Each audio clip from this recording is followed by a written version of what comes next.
मेरे महबूब प्यारे मसीहा, किस जगह तेरा जलवा नहीं है। मेरे महबूब प्यारे मसीहा, किस जगह तेरा जलवा नहीं है। किस जगह तेरी शोहरत नहीं है, किस जगह तेरा चर्चा नहीं है। किस जगह तेरी शोहरत नहीं है, किस जगह तेरा चर्चा नहीं है। मेरे महबूब प्यारे मसीहा, किस जगह तेरा जलवा नहीं। परमेश्वर के नाम की महिमा हो। प्रभात मनन की आराधना मनन में आप सभी का हार्दिक स्वागत है। आइए आज सुबह की शुरुआत करते हैं हमारे उद्धारकर्ता प्यारे प्रभु यीशु मसीह के नाम से। मैं कुछ सप्ताह से सेवकाई की व्यस्तता के कारण इस मनन को जारी नहीं रख पाया था, इसके लिए मैं क्षमा प्रार्थी हूँ। आइए हम इस मनन को आगे बढ़ाते हैं। प्यारो, हम पिछले कुछ सप्ताह से मिलाप वाले तंबू के विषय में मनन कर रहे हैं और सर्वप्रथम हमने इसके उद्देश्य के विषय में मनन किया था, फिर इसके बनावट के विषय में, इसका आंगन वाला हिस्सा और इसमें इस्तेमाल होने वाली वस्तुएं, उसका मुख्य द्वार और मुख्य द्वार से प्रवेश कर हमने सामने रखी पीतल की वेदी, पानी का हौदा पर मनन किया था। और पिछले कुछ सप्ताह से हमने महायाजक के विषय में, जो मिलाप वाले तंबू की सेवा के लिए अलग किया गया था, उस पर ध्यान कर रहे थे। मुझे उम्मीद है कि इन संदेशों को आप निरंतर सुनते हैं और आप भी इस अद्भुत खोज में हमारे साथ चल रहे हैं। अब तक के मनन के अनुसार एक बात जो बार बार उभर कर आती है वो ये है कि पिता का उसके पुत्र के प्रति प्रेम।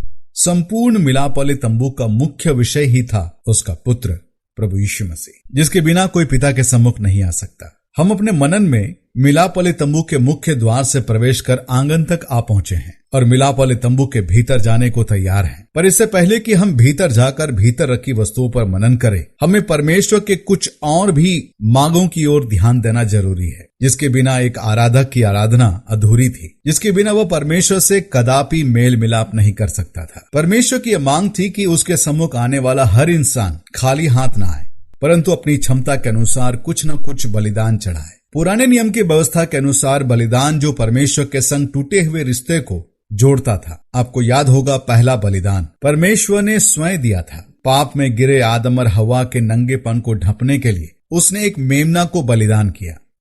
उसके चमड़े से वस्त्र बनाकर आदम और हवा को पहनाया ताकि वे परमेश्वर के सम्मुख खड़े हो सके। अर्थात उस दिन परमेश्वर के मेमने का वह बलिदान, जिसके कारण वे परमेश्वर के सम्मुख खड़े हो सके। ये तो मात्र एक नमूना था। इसके द्वारा परमेश्वर ने मानव जाति को यह संदेश दिया कि एक दिन परमेश्वर संपूर्ण मानव जाति को बचाने हेतु एक मेमना का बलिदान देगा, ताकि संपूर्ण मानव जाति पाप के दासत्व से छुटकर अनंत जीवन को प्राप्त करे। पर परमेश्वर का वो मेमना कोई पशु नहीं होगा, पर स्वयं उसका अपना इकलौता पुत्र प्रभु यीशु मसीह ही होगा। तो आइए हम उन बलिदानों के विषय में अपने ध्यान को जारी रखेंगे और जानने की कोशिश करेंगे कि परमेश्वर हमें इसके द्वारा क्या सिखाना चाहता है। प्यारो, मिलाप वाले तंबू में विशेष तौर पर 5 तरह के बलिदानों एवं भेंटों के विषय में बताया गया है, जिसका उल्लेख हम लेवी व्यवस्था की पुस्तक में पढ़ते हैं। वे थे होम बलि की भेंट, अन्न बलि की भेंट, मेल बलि की भेंट, पाप बलि की भेंट और दोष बलि की भेंट। प्यारो, जैसे कि हमने इस क्रम की पहली भेंट अर्थात होम बलि पर मनन किया था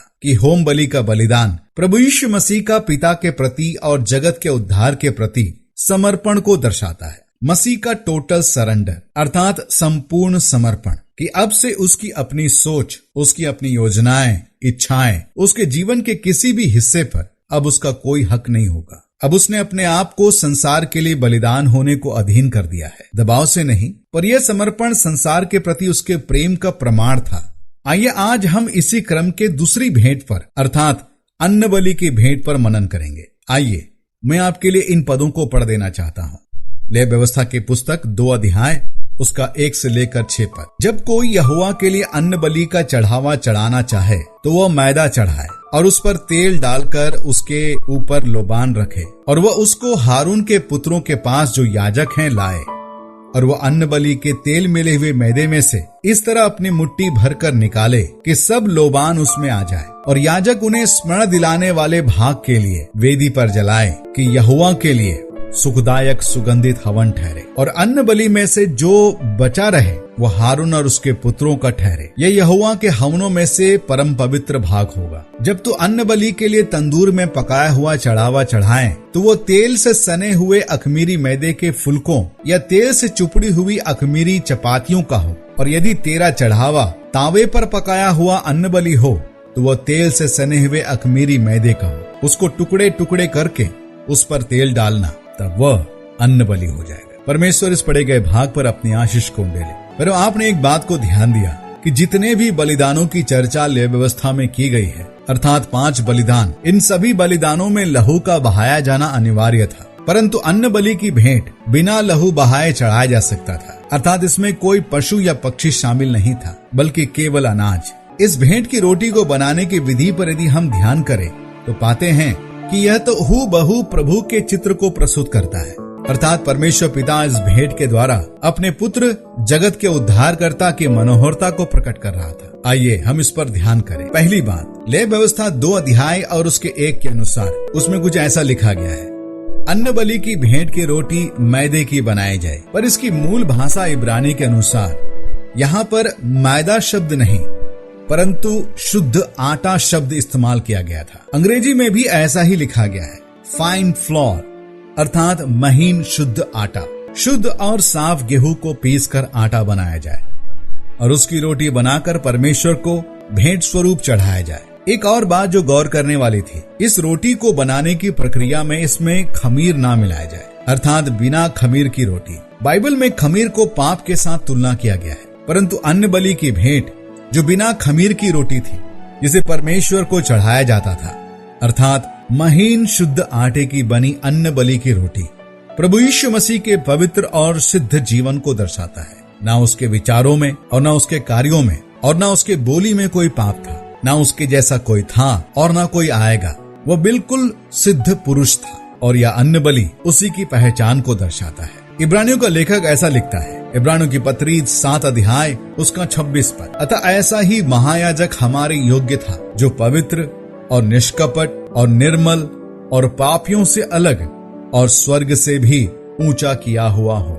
मरकुस रचित सुसमाचार में उसके 7वें अध्याय के 37 में प्रभु के बारे में कुछ ऐसा लिखा गया है, ये बहुत ही आश्चर्य में होकर कहने लगे, उसने जो कुछ किया सब अच्छा किया है। वो बहरों को सुनने की और गूंगों को बोलने की शक्ति देता है। ध्यान दे, उसने जो कुछ किया सब अच्छा किया है, पर वो बुरा कर ही नहीं सकता था। दूसरी एक बात जो हम लेवी व्यवस्था उसके 2 अध्याय और उसके 1 पद के अनुसार अन्न बलि की भेंट की रोटी बनाने की प्रक्रिया में उसमें तेल मिलाया जाए। तेल को बाइबल के अनुसार पवित्र आत्मा के रूप में दर्शाया गया है। प्रेरितों के काम की पुस्तक उसका 10वां अध्याय उसके 38 में कुछ ऐसा लिखा गया है, परमेश्वर ने किस रीति से यीशु नासरी को पवित्र आत्मा और सामर्थ्य से अभिषेक किया। वह भलाई करता और सबको जो शैतान के सताए हुए थे अच्छा करता फिरा, क्योंकि परमेश्वर उसके साथ था। अर्थात मसीह जो पवित्र और सिद्ध पुरुष और पवित्र आत्मा से परिपूर्ण था। लेवी व्यवस्था 2 अध्याय उसके 1 के अनुसार अन्न बलि की भेंट में जो तीसरे तत्व को मिलाया गया था वो था लोबान,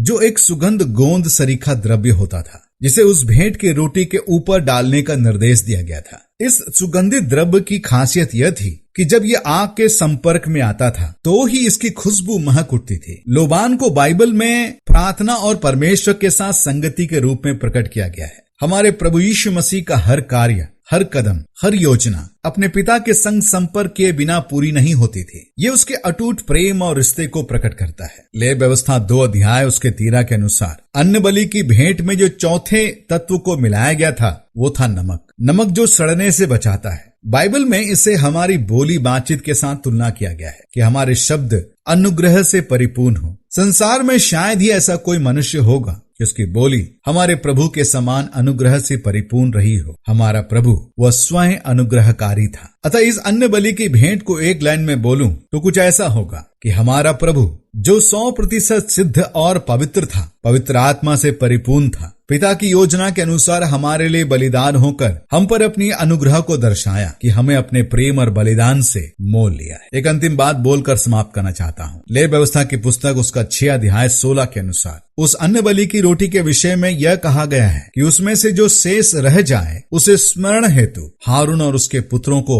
दे दिया जाए, वह बिना खमीर पवित्र स्थान में खाया जाए, अर्थात वे मिलाप वाले तंबू के आंगन में उसे खाए। फिर आज जब आप प्रभु की आराधना करने और उसकी रोटी में से भाग लेने के लिए उसके समीप जाएं, तो आपका संपूर्ण ध्यान उस रोटी में छिपी सच्चाइयों पर टिकी रहे। हमारा प्यारा प्रभु यीशु मसीह वो जो है और जो उसने हमारे लिए किया। आइए इन्हीं विचारों पर ध्यान करते हुए उसकी आराधना करें, उसके नाम को सराहे। हम इस विषय को आगे भी जारी रखेंगे। परमेश्वर के नाम की महिमा हो। आप सबको मेरा जय मसीह। कान वालों ने तुझको सुना है,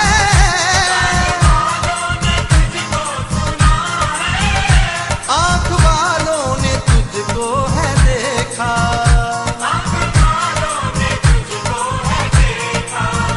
तुझको पहचानते हैं वो इंसान जिनकी आंखों पे पर्दा नहीं।